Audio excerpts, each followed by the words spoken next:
بسم اللہ الرحمن الرحیم۔ السلام علیکم۔ آج کی اس ویڈیو میں ہم بات کریں گے احتجاج پر، کیونکہ عنقریب پھر ایک احتجاج ہونے والا ہے۔ کیا احتجاج ہی ہر مسئلے کا حل ہے؟ میں ایک عام پاکستانی ہوں، روز صبح اٹھتا ہوں، بچوں کو اسکول چھوڑتا ہوں، دفتر جاتا ہوں، واپسی پر مہنگائی کی فکر کے لیے دکانوں کے چکر لگانے پڑتے ہیں۔ شام کو خبروں میں نئے احتجاج کی خبر سن کر سر پکڑ لیتا ہوں۔ ہر روز یہی دیکھتا ہوں کہ ملک میں کہیں نہ کہیں لوگ احتجاج کر رہے ہیں، کبھی بجلی کے بلوں کے خلاف، کبھی کسی سیاسی فیصلے پر، تو کبھی سیاستدان سڑکوں پر ہوتے ہیں، کبھی کسی تنظیم کے لوگ اور کبھی عوام خود، کبھی تو اس لیے کہ کسی کا جانور مر گیا اور اسے انصاف نہیں ملا، تو آؤ احتجاج کرتے ہیں۔ اور کسی سے یہ پوچھو کہ یہ کیوں کر رہے ہو، اس سے تو نقصان ہے، تو فوری جواب آتا ہے یہ تو ہمارا جمہوری حق ہے۔ یہ حق ہمیں صرف احتجاج میں ہی کیوں نظر آتا ہے؟ اور یہ صورتحال دیکھ کر دل میں سوال اٹھتا ہے کہ کیا واقعی ہم احتجاج سے آج تک کچھ حاصل کر پائے؟ کیا آزادی کے بعد سے آج تک اتنے احتجاج کرنے کے باوجود بھی ہم نے اپنے مسائل کا کوئی پائیدار حل نکالا؟ کیا ہر مسئلے کا حل سڑکوں پر نکلنا اور احتجاج کرنا ہے؟ پاکستان میں احتجاج کی روایت۔ آزادی کے بعد سے لے کر آج تک پاکستان میں بے شمار احتجاج ہوئے۔ 1977 کی تحریک نظام مصطفیٰ، اس نے ملک میں مارشل لاء کی راہ تو ہموار کی، لیکن کیا عوام کو کچھ ملا؟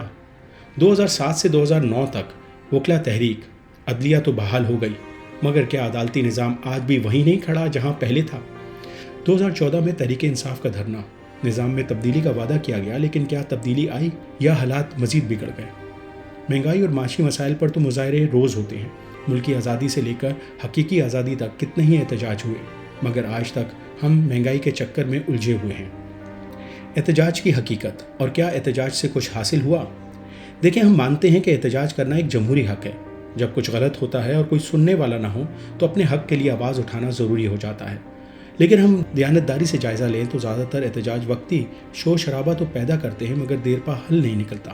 لیکن جب ہر مسئلے کا حل صرف احتجاج ہی کو سمجھا جائے تو نقصان عوام کا ہوتا ہے، جیسے کہ ٹریفک جام ہوتی ہے، سڑکیں بند ہوتی ہے، ایمبولینس میں مریض پھنسے ہوئے ہوتے ہیں، لوگ وقت پر دفتر، اسکول، ایئرپورٹ نہیں پہنچ پاتے ہیں۔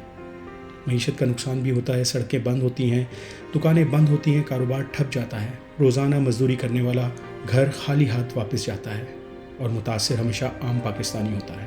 اس کے ساتھ ساتھ اکثر پرامن مظاہروں میں تشدد اور انتشار دیکھنے میں آتا ہے، جس سے عوامی اور ریاستی املاک کو بھی نقصان ہوتا ہے، اور سیاسی تماشے تو لگتے ہی ہیں۔ سیاستدان عوام کے جذبات کو استعمال کر کر اپنی سیاسی جنگ لڑتے ہیں۔ کیا باقی دنیا بھی ایسی چلتی ہے؟ یقین کریں، میں نے خبروں میں کبھی نہیں سنا کہ جاپان یا جرمنی یا کسی دوسرے ترقی یافتہ ملک میں ہر دوسرے دن لوگ سڑکوں پر ہوں۔ وہاں عوامی مسائل کے حل کے لیے پارلیمانی نظام ہے، مکالمے ہوتے ہیں، قانونی راستے ہیں، اور اس کو زیادہ مؤثر سمجھا جاتا ہے۔ اگر عوام کو کوئی مسئلہ ہو تو وہ اپنے نمائندوں کے ذریعے سے حل کرواتے ہیں، بات چیت ہوتی ہے، قانون بنتے ہیں، فیصلے کیے جاتے ہیں۔ مگر یہاں پاکستان میں آ جاؤ باہر احتجاج کرتے ہیں۔ پاکستان میں ہر وقت احتجاج کیوں ہوتا ہے؟ یہاں کوئی سننے والا نہیں، لوگوں کو لگتا ہے کہ ان کی بات کوئی سن نہیں رہا، اس لیے وہ سڑکوں پر آ جاتے ہیں۔ سیاسی ڈرامے چلتے ہیں، سیاستدان اپنی جنگ عوام کو سڑکوں پر لا کر لڑتے ہیں۔ عدالتی نظام پر بھی اعتماد کی کمی ہے، انصاف میں تاخیر ہے، اور فیصلوں میں عدم شفافیت عوام کو مایوس کرتی ہے۔ اور ان سب میں میڈیا کا کردار۔ میڈیا اکثر احتجاج کو بڑھا چڑھا کر پیش کرتا ہے، جس سے عوامی جذبات بھڑک جاتے ہیں۔ مسائل کے بہتر حل کے لیے کیا کیا جائے؟ احتجاج ٹھیک ہے، لیکن یہ آخری آپشن ہونا چاہیے، پہلا نہیں۔ پارلیمنٹ کا استعمال ہونا چاہیے، سیاستدانوں کو سڑکوں کے بجائے اسمبلی میں اپنی بات کرنی چاہیے۔ حکومت اور عوام کے درمیان سیدھا رابطہ ہونا چاہیے تاکہ مسئلے بڑھنے سے پہلے ہی حل ہو جائیں۔ قانونی نظام کی بہتری ہونی چاہیے، عدلیہ کو تیز اور شفاف فیصلے کرنے چاہیے تاکہ عوام عدالتوں پر بھروسہ کریں۔ اور آخر میں ایک عام پاکستانی کی خواہش، ہم بس سکون سے جینا چاہتے ہیں، ہمیں سڑکوں پر رکاوٹیں، ٹریفک جام، تشدد اور کاروبار کی بندش نہیں چاہیے۔